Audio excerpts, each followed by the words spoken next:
Okay, we're going to be getting underway here in just a minute.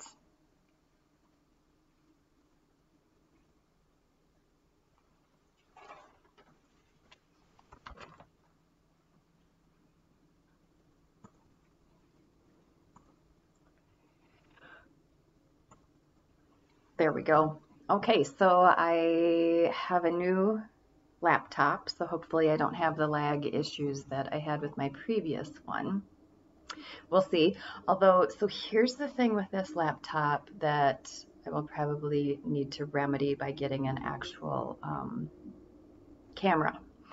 And that is the camera is not like where you expect up here on the laptop. Oh no, it's down here. So if I type anything with the camera on, it's like the creepy hands, which is a little bizarre. So I will be looking at rectifying that as well, probably with an actual camera.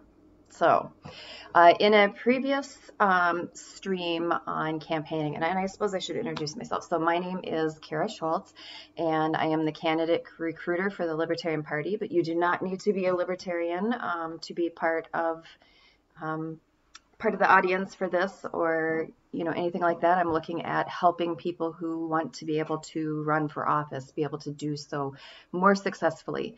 I am holding elected office in a metropolitan area, and then I also go around the country and train candidates as well. I was just in Kentucky doing a candidate training there. And they had candidates from about 4 different states that made it there. So that was very cool.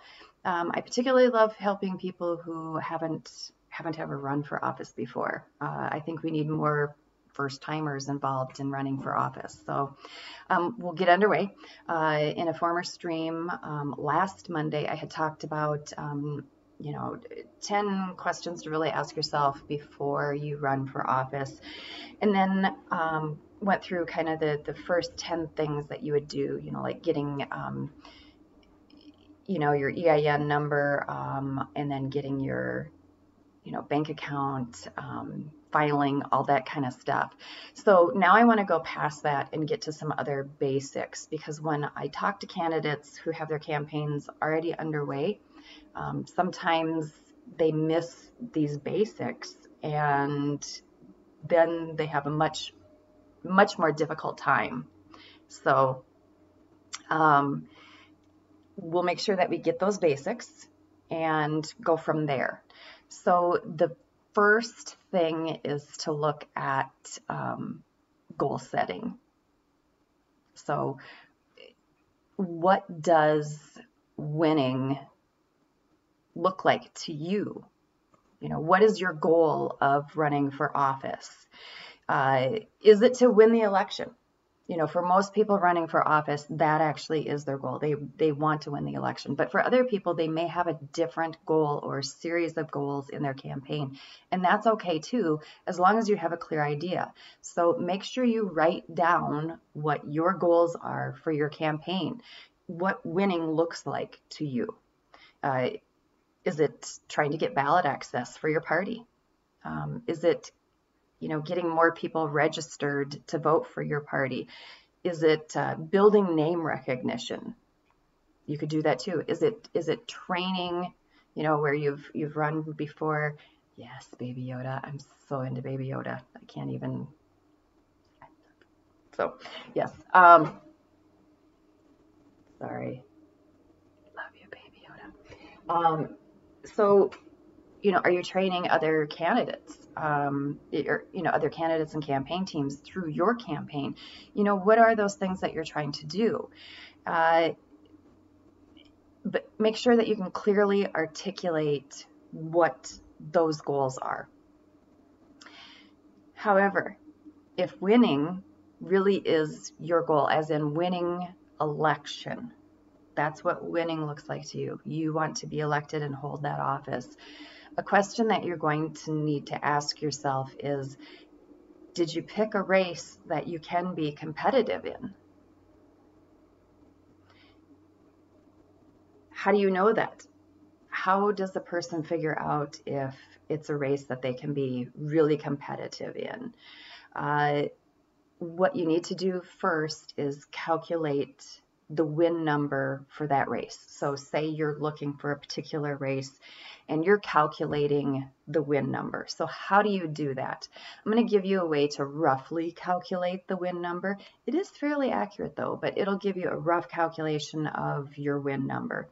And what you're going to want to do is you're going to look up the last 3 elections for that particular seat and find out what was the number of votes for the winner in that one. Add those 3 together, the last 3 times it was run, and then divide by 3. Okay, so it's giving you an average. What is the average number of votes needed to win that seat?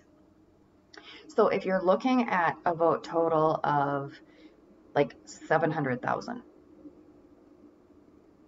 that's a little different than running a race that has 700 for the win number. So you're going to evaluate, can you contact enough voters and persuade enough voters and have enough name recognition that you can win that seat? You can get that number of votes. So that's going to be something you're going to do. And in looking at name recognition, sometimes candidates will run for a race in a year. They're not particularly looking to win that seat, but what they're looking to do is to get name recognition within a geographical area by running a campaign, and they're going to run for something else later on. An example is a candidate may run for school board because the area that they're going to run for in school board geographically overlaps with an area that they want to run for city council. And really they want to run for that city council seat, but they want to work out the bugs in their campaign. They want to gain name recognition, all that kind of stuff through a campaign, so that when they do run for city council that next year, they have a better chance at winning. So calculating your win number, make sure that you do that. Next thing to do is to look at budget. How much money is it going to take to win that seat, to be competitive in that race? What you'll do there is you'll look at what the winning candidate spent and what the runner-up spent for the last 3 elections. So that's 6 numbers. What the winner spent, what the runner-up spent in the last 3 elections. You're going to add it, divide by 6 to get an average of what you need to be competitive. I mean, do you want to spend as much as the winner? Yeah, you do want that ability. Is that always possible? No, it's not always possible. But what is the minimum that you will need to be competitive? And that's going to give you that number of what the minimum is for you to be competitive. So now that you have those 2 numbers, you can decide, is that doable for me? Is that realistic? And that's something that only you can decide. You're also going to look at, if you have the number of registered voters and number of people who vote, You're going to get that number, total number of voters, right? And then what you're going to do is you're going to divide that number by 2. And that's going to give you a rough estimate of how many doors you would have to knock. Unless this is something like a statewide campaign or something where really it only matters name recognition. You're not going to be able to knock the doors on that kind of thing. But if you're looking to win and you're looking to be able to get those votes, you're going to have to do direct voter contact, and that means you're going to have to knock doors. So if you have, you're looking at 1,000 voters that regularly vote, then you can estimate that there'll be 500 houses that you're going to need to knock. And you can knock 25 houses in an hour on average. Okay, it kind of depends on, whether you're in a rural area or suburban or urban area. But that's kind of a guesstimate. So you can look at that number of hours and say, do I have that many hours? 500 houses? Oh, heck yeah, you can knock that. Okay, if you're looking at 500,000, can you knock that? How many volunteers and canvassing teams would you need to have to knock that? So you're going to do a man-hour calculation on that as well. If you want to incorporate phone banking, okay, incorporate phone banking and look at how many households do you want to call? Are you going to use it for a get out the vote effort or that type of thing? And then will you have enough time to do that and enough volunteers to do that? How many volunteers will you need? How many people will you need on your campaign team? So the next thing you're going to do is you're going to, if you decide, yes, this is a race I want to go ahead with and I think I can totally do that, you're going to be looking for a campaign manager. That is your very first thing that you're going to be looking for. Next thing is hopefully your campaign manager will be finding your treasurer for you.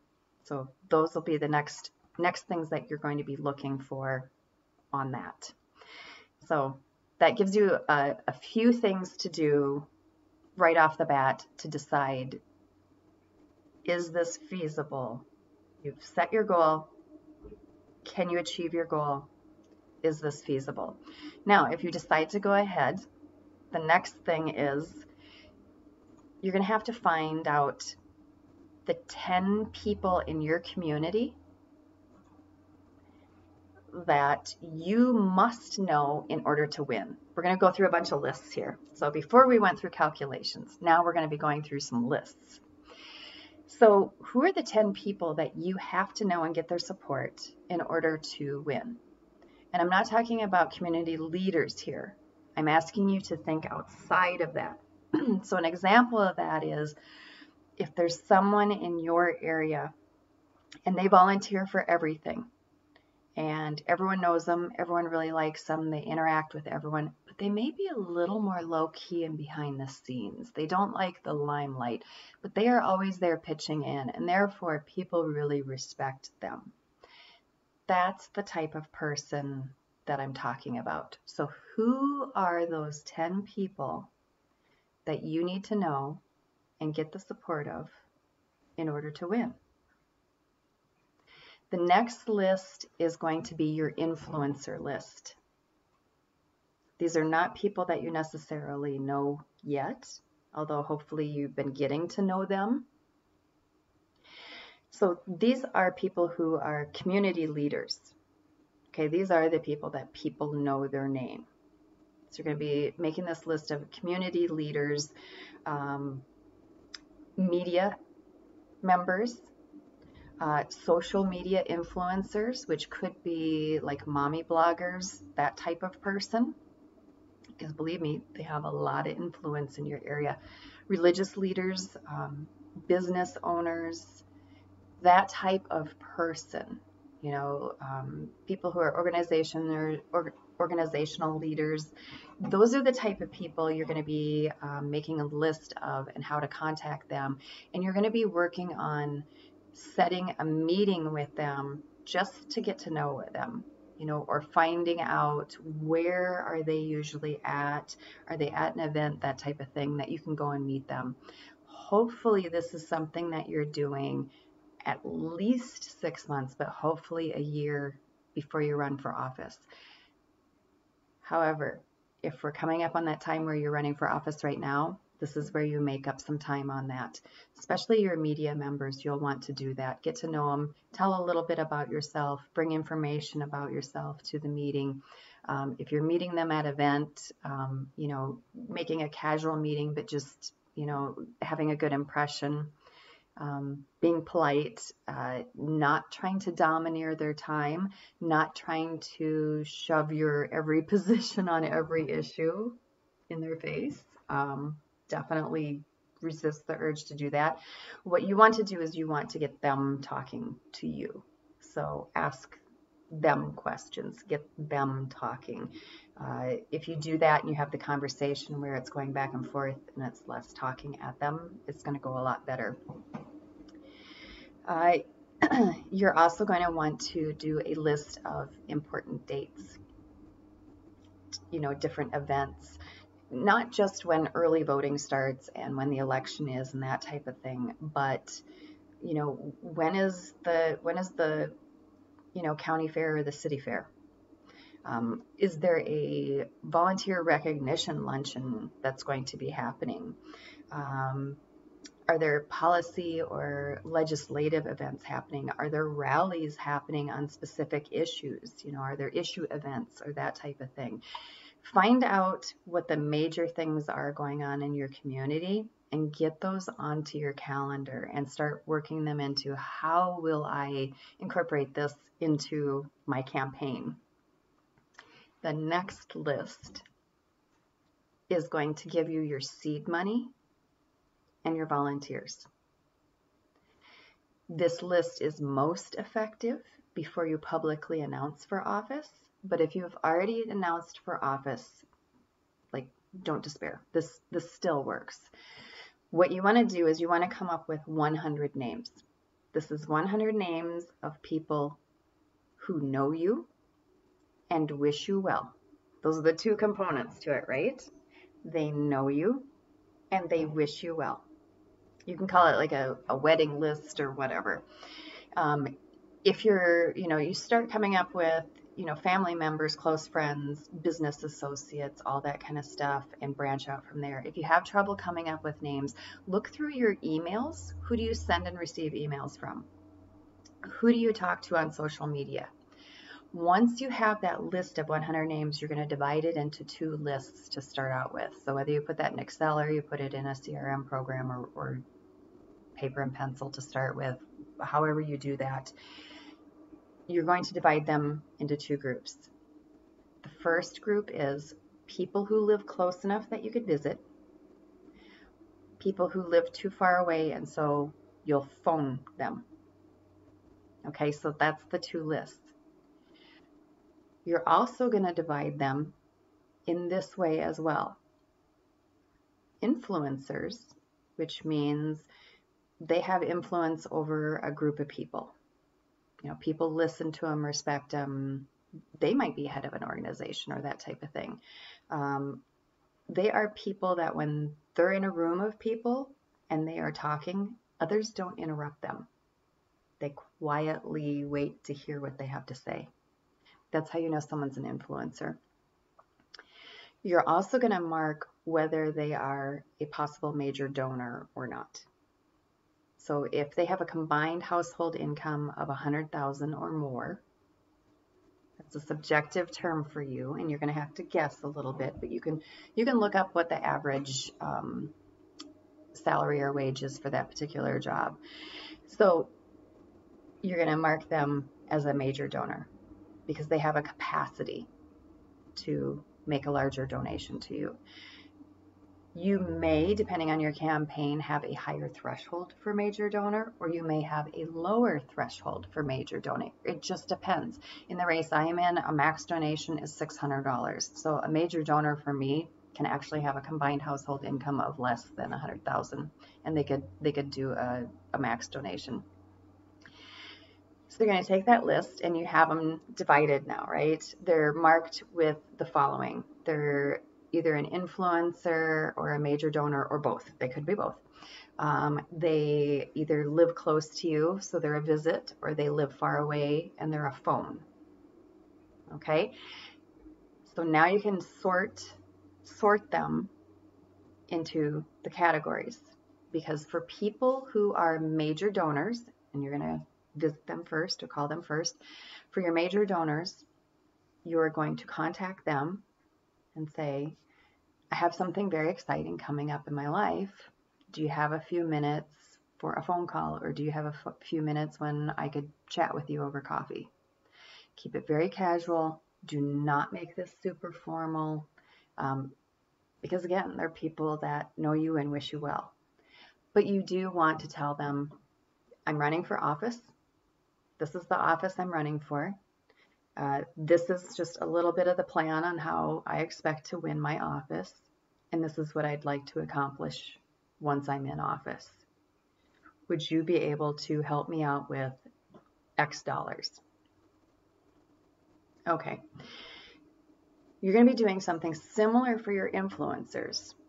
You are going to ask them for a donation, but what you're really going to be asking them for is, can you talk to people in your sphere of influence about me? So it's the same kind of thing. You're either going to call them or visit them. You're going to ask for a small donation, because so even people that don't make much money, and even if they can't donate to you, please ask them for a donation. Do not disrespect them by assuming that they can't give anything. Don't make that decision for them. It's an embarrassing and somewhat humiliating thing, and people will take offense if you don't ask. Just ask for a very modest donation, but the real focus is to have them either volunteer if they live close enough, or to speak for you amongst their sphere of influence, and that's what you're really looking for, and to introduce you into their group in a favorable way. And I don't mean they just give you a list of names. I mean they introduce you. So this is going to give you both your seed money and your beginning volunteers. And I know, especially for libertarians, we look for both money and volunteers strictly from within party members. You've got to branch out farther afield than that. The strongest supporters of yours and your biggest donors are going to be from people who know you and wish you well. So start that, and you can get your seed money to start your campaign. This should give you, if you complete this, and you should be completing it if you have a November election between now and the end of February, you should get about a third of the money that your campaign needs. That's about how much you should be able to raise. Once you're able to do that, and you get through that, what you're going to be doing is you're going to be doing a timeline. A timeline is where you're going to start to backdate everything that you need to do starting at the very end. So you're going to break your campaign into sections. First of all, you're going to break it into, here's voting, here's get out the vote, here's field operations, here's startup, okay? And then in each of those sections, you're going to back things up. So say you need, for your very first door knock, you need a piece of literature, right? So you are going to start door knocking on X date. So you need your lit at least 2 days before that, right?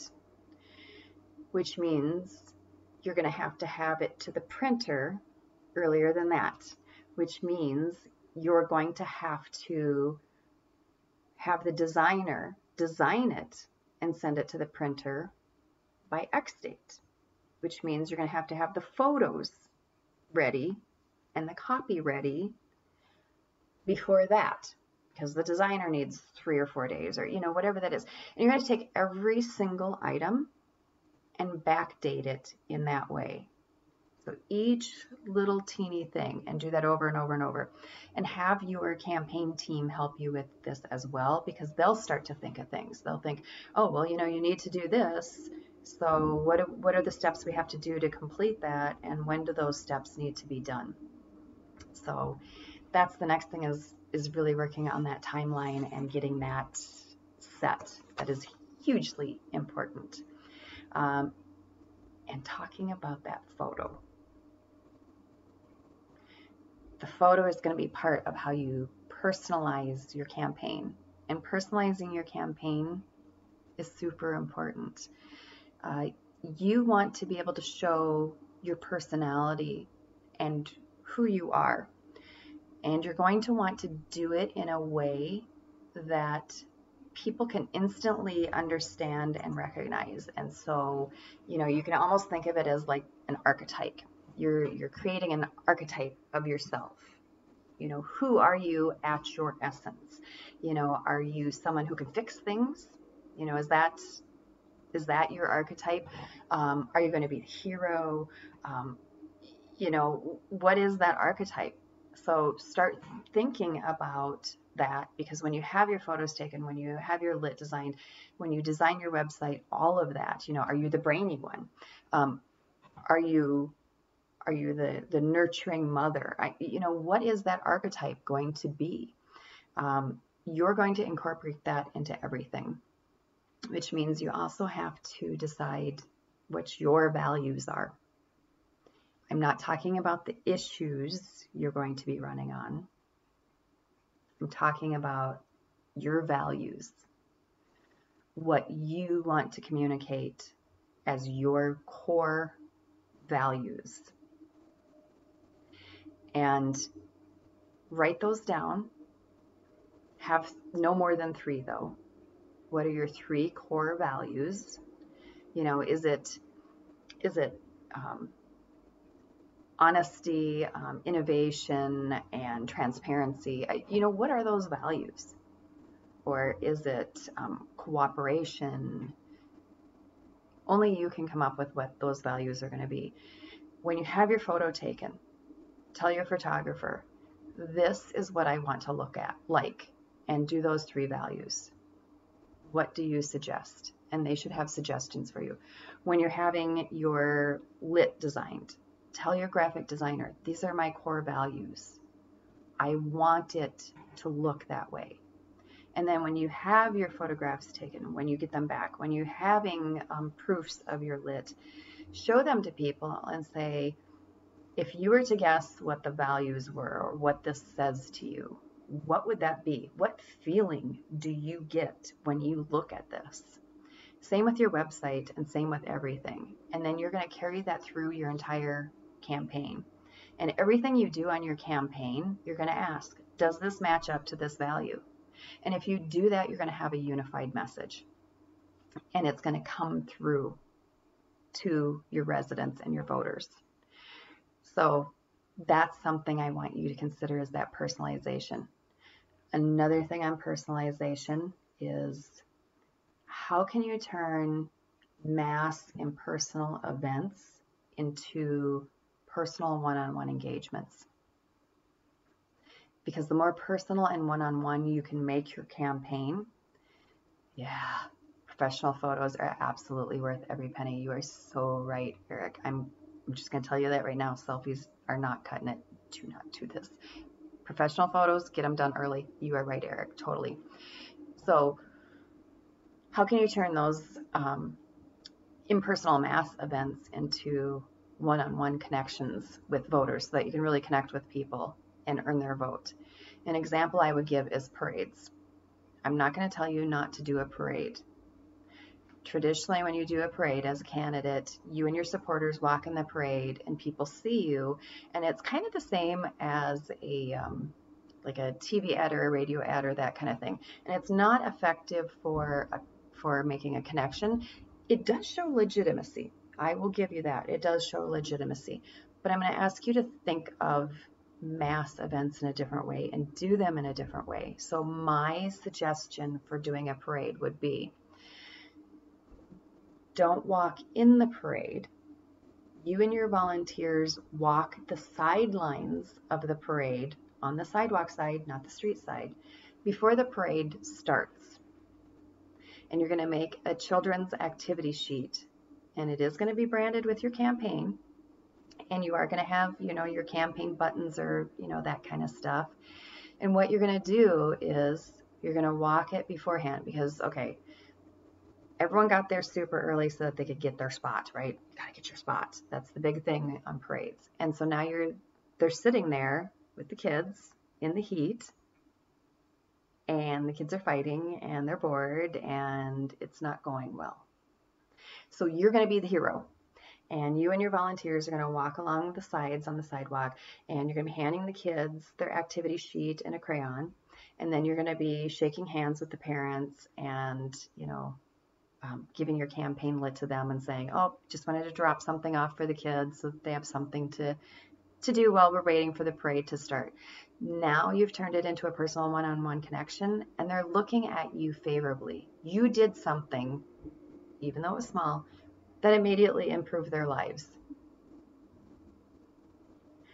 So that's how I'm going to ask you to start looking at mass events differently. How can you change how you do that event in a way so that now it's personalized? You're making a personal connection. Another example would be your lit. So you can hand out buttons, or you could hand out like a little magnet that has like a schedule of events for your community or something that they could keep, something that would be useful to them. My lit that I handed out on the back had a recipe, and people found that beneficial and useful, and they kept it and they were happy with that. So that was the way it personalized, and it tied into who I am because I'm very into food. And if anyone knows me for any amount of time, they know I'm very into food. So for me to give out a recipe, that's not out of character for who I am. It's also a little fun, a little irreverent, which is also a part of who I am, part of my personality. So those are some things I want you to think about. And the last thing that I'm going to leave you with is I want you to think about what data system you're going to use and how you're going to manage your data. Are you going to use Excel? Are you going to use a CRM program? Are you going to use an off-the-shelf program that you subscribe to like Nation Builder? How are you going to manage data? Because from the very beginning, you need to sort out supporters from people who aren't supporters. You're going to need to know who you've emailed and how you email them. You're going to need to know who donated to you, because 50% of them will donate again if you ask, and 30% of those people will donate a third time. So how do you keep track of all the data and information, not just for yourself, but for your volunteers as well? And then to make sure that system, whatever you're using, can interact with your calendar, can work with your door knocking app, can work with an SMS system, can either record or send out emails for you. What data system are you going to use to keep track of who are the voters? Where do they live? Have they voted in primaries? Are they Republicans or Democrats or Libertarians or Independents or Green? What system are you going to use? Because what you start out using is pretty much what you're going to have to use for the duration of your campaign. You're not going to be able to switch. It will be a chaotic nightmare. So think about that and choose carefully. So we talked a little bit about fundraising, and this is the period of fundraising. And we're going to go more in depth than that in the next one. A little more in depth in how do you craft your ask for fundraising? How do you contact people? How do you set these appointments? How do you expand past, your 100 names? How do you make a finance committee? And that is not a treasurer. That's an entirely different thing. So we're going to get more into depth in that. So hopefully this was helpful for everyone. If anyone has any questions, you can definitely pop them into chat. I hope this was coherent as well. The trip to Kentucky for training was amazing and fantastic and all that stuff, but the getting there was crazy pants. So I am still kind of exhausted and tired from that. Headed there on Friday, got to Chicago, and then sat on a plane for about 3 hours. And then, because of the snowstorm, they canceled my flight, and then stood in line trying to get a different flight for 3 hours, and then said screw it, and then hopped on Megabus at midnight, and it was packed because everyone else was trying to figure out how to get to where they were going. And then the bus broke down, so we got another bus, and so no sleep. Got into the training right at about 10 when it was supposed to start, which everyone was so nice. They clapped for me when I arrived, so that was very kind. But let me tell you, I was a little tired from no sleep, and definitely not the freshest smelling person at the at the training. So, but the training went really well. It was great to meet all these candidates and campaign workers and that kind of stuff. And I mean, that's the kind of thing that I absolutely live for, and doing these kind of things too. So if it is helpful, let me know. If there are topics you would like to hear about, let me know. And if you are thinking of running for office, right there, you can definitely, if you want to run for office as a libertarian, hop onto there. There's a form you fill out. We can start to talk to one another. I help candidates one-on-one, help them with their campaign plans, whatever help that they need. We do need people to step up and run for office, and we also need people to help them, to volunteer for them, to donate, to do all those kinds of things. So thank you everyone for being on here. This was fantastic. We will be archiving these to YouTube. This is one of the reasons why I went with Twitch, is because it seems to record a little better and seems to archive a little better. So, oops. So I'll be able to archive these onto YouTube. I'll probably clip them down a little bit and then get them up, and then we can build a body of these and refer back. So thank you everyone. I hope you have a wonderful evening, and I really appreciate it. And I'm going to figure out this camera thing so that I don't creepy hands it, and I don't know. It's a little bizarre to have that camera down there. So thank you everyone. Hope you have a wonderful evening.